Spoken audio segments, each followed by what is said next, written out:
format mini formation. Je le réexplique pour les gens qui nous regardent et même pour toi. Le but à terme, c'est qu'il y ait du coup des porteurs de projets qui viennent et qui soient là avec un petit fauteuil avec nous, qui du coup au début de la séquence, qui pitch le projet. D'accord. Donc son projet à lui, et ensuite que du coup forcément l'invité et le porteur de projet seront sur le même secteur d'activité. Ok. Et que du coup qu'il y ait un échange entre nous trois, moi qui est un peu sur divers secteurs, vu que du coup j'ai une approche globale, et du coup l'expert et le porteur de projet. Ok. Voilà. Donc, tu veux connecter des entrepreneurs qui ont déjà certaines expertises avec des porteurs de projets qui vont dans la même direction, c'est ça? Exactement, qui vont à peu près sur le même secteur d'activité, quoi. Je sais pas, pour la dernière fois j'ai fait une dame qui a créé un jeu de société. Et ben dans mon pépite, malheureusement je l'ai su qu'après, mais il y avait quelqu'un qui crée un jeu de société. Je les aurais mis en relation, enfin là ici elle serait venue avec nous, et puis elle aurait parlé du coup comment on crée un jeu de société, etc. Plein de petits tips comme ça, la réglementation, etc. Mais du coup là, vu que c'est un peu compliqué, déjà de faire monter quelqu'un à Paris, et deuxièmement de trouver spécifiquement la personne sur le secteur d'activité, du coup j'ai pris des cas particuliers. Et ce qui est cool, c'est que tu vas pouvoir du coup un peu imager ce que tu nous as dit jusqu'à présent. Là tu nous as dit il faut faire ci, ça, ci, ça. Donc du coup j'ai pris un premier cas. Donc là c'est un cas personnel pour le projet Entrep Club. En termes de communication et pour récupérer du lead, parce que le lead c'est important, hein, faut qu'il y ait des clients qui rentrent dans la base de données. Donc du coup je suis parti sur l'idée d'un e-book, donc un e-book qui est 50 secrets pour triompher dès la première année. Voilà. Donc pour les entrepreneurs du coup forcément. Je le mettrai par exemple, je sais pas, pour l'instant j'ai eu l'idée de le mettre déjà sur mon site. Deuxièmement, de le mettre dans la description de mes chaînes YouTube, de mes vidéos YouTube, ce qui permet aux gens de pouvoir le télécharger gratuitement. Et à l'intérieur de cet e-book, je mets d'autres services qui là seront payants. Par exemple, j'ai un pack de 10 000 prompts. Là, je te dis ça, je peux mettre, je sais pas, un note-list payant, ou enfin, je sais pas, à voir, tu vois. Mais là, en t'ayant fait un plan global de mes idées dans ma tête, comment, donc là, voilà, en face de toi, tu as un client qui a un projet, une vaste idée, comment tu le fais pour le faire arriver au bout, quoi. Dans un premier temps, la chose que je demanderais serait l'objectif. En termes de volume, qu'est-ce qu'on veut aller chercher. L'idée au final, si je comprends, c'est d'avoir des clients.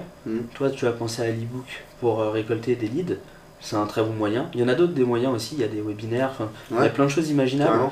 L'e-book en fait partie. Donc une fois que tu as ton objectif, il faut comprendre aussi les moyens que tu as à disposition. Est-ce que tu as des personnes qui t'entourent pour t'aider à mettre en place tes actions? Est-ce que tu as du budget à mettre aussi pour aller chercher tes objectifs? Et aussi avoir une très bonne compréhension de ta cible. Tu peux le faire à travers différents moyens, le persona, l'ICP, il y a plusieurs méthodes de le faire. Mais ce qui est important, c'est de comprendre la problématique de ton client, quels vont être ses critères de sélection pour opter sur une solution, et où tu vas pouvoir aller attirer l'attention de cette personne. Une fois que tu as compris ça, tu vas pouvoir un peu jouer avec justement ton budget, les habitudes de consommation de ton client et tes objectifs pour essayer de trouver un plan cohérent. Donc tu mets un plan d'action, des KPI par action, donc qu'est-ce que je veux chercher en faisant cette action? Est-ce que c'est de la visibilité? Est-ce que c'est du téléchargement? Est-ce que c'est le taux de conversion derrière que je veux aller mesurer pour justement savoir si ton action a été cohérente et a apporté les résultats que tu attendais?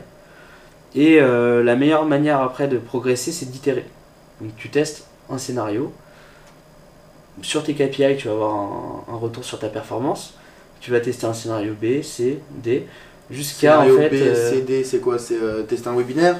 Par exemple, ça peut être aussi d'autres méthodes en fait. Soit d'autres méthodes ou soit d'autres approches. Tu peux tester la même méthode, mais avec un autre copywriting. Par exemple, si on parle de message direct, tu peux approcher la personne de différentes manières. Et il va falloir essayer de trouver la sauce qui fait que tu as un maximum de résultats, de retour sur investissement. Parce que le marketing, c'est un poste de dépense, mais ça doit être aussi rentabilisé en fait.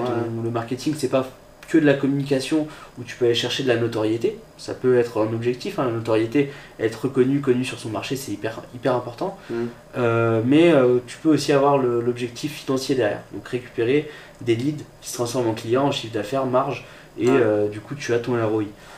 Okay. À ce moment-là, mon conseil c'est d'étudier ta cible, ce qu'ils recherchent, d'aller proposer des sollicitations, d'itérer. Et une fois que tu as trouvé la bonne méthode qui te rapporte le plus de résultats, et ben là tu appuies un peu plus sur cette méthode. Ouais. Donc par rapport au secteur que tu disais, il y avait aussi le côté, il faut comprendre aussi le degré de maturité de l'audience à qui tu t'adresses. Est-ce que cette audience a conscience du problème auquel tu vas répondre ou pas du tout, et c'est ce qu'on se disait tout à l'heure, et d'aller leur proposer. C'est ça, et si la personne n'est pas consciente, il faut déjà l'aider à avoir cette prise de conscience. Si elle en a conscience mais qu'elle cherche une solution, il va plus falloir lui dire je suis la solution qui te convient. Et du coup ça va être par rapport à ce degré de maturité que tu vas adapter tes messages, et pour moi il faut travailler en funnel. Donc il faut taper large au début. Dès que tu as un signe, quand tu tapes large d'intérêt, et ben en fait cette personne tu vas l'aider à progresser en apportant du contenu qui est un peu plus resserré dans le funnel. Ouais, de toute façon, ouais, c'est vraiment entonnoir. Entonnoir. Simple, et après, tu as des sociétés qui peuvent être autonomes par le marketing dans le cycle de vente, mais tu en as d'autres où tu as besoin d'un sales qui va prendre le relais à un moment. Et en fait, le rôle du marketing à ce moment-là, ça va être de faire progresser le prospect jusqu'à un certain niveau de maturité. Et cette personne devient MQL, Marketing Qualified Lead, tombe dans la pipe commerciale, et le commercial peut aller requalifier le besoin et aller jusqu'au closing. Ou à l'inverse, des fois tu as des circuits de vente qui sont full sales, et en fait tu vas de ton call, ton call mail à ton rendez-vous, ta proposition commerciale, ton closing. Donc ça dépend en fait de la société. Si tu as un circuit full marketing, et bah, tu t'appuies à 100% sur ton funnel. Si tu as un circuit hybride où tu as un relais commercial, bah, tu vas jusqu'au MQL, et là du coup ton intérêt c'est de détecter un minimum d'intérêt et aussi des informations sur ton prospect pour qu'il soit requalifié par un commercial.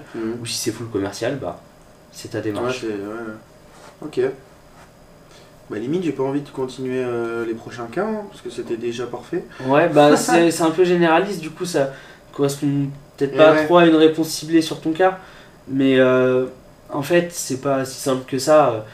J'aurais pu te dire, bah en fait c'est simple, tu vas faire une ad, tu t'adresses à qui? Aux entrepreneurs, ils regardent quoi comme contenu? Des shorts sur Insta.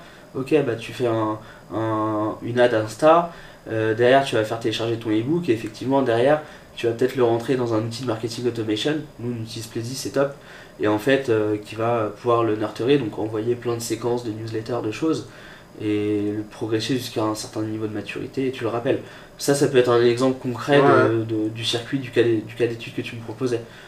Mais comme il y a plein de façons de faire, je préférais un peu aiguiller sur la méthode que sur l'exemple. Non mais carrément. Bah écoutez, j'espère que ça vous aura aidé, que ça va vous aider. J'espère aussi. Ouais. Et franchement, merci beaucoup pour cette interview. Je pense que c'est l'une des plus complètes en termes de tips, etc.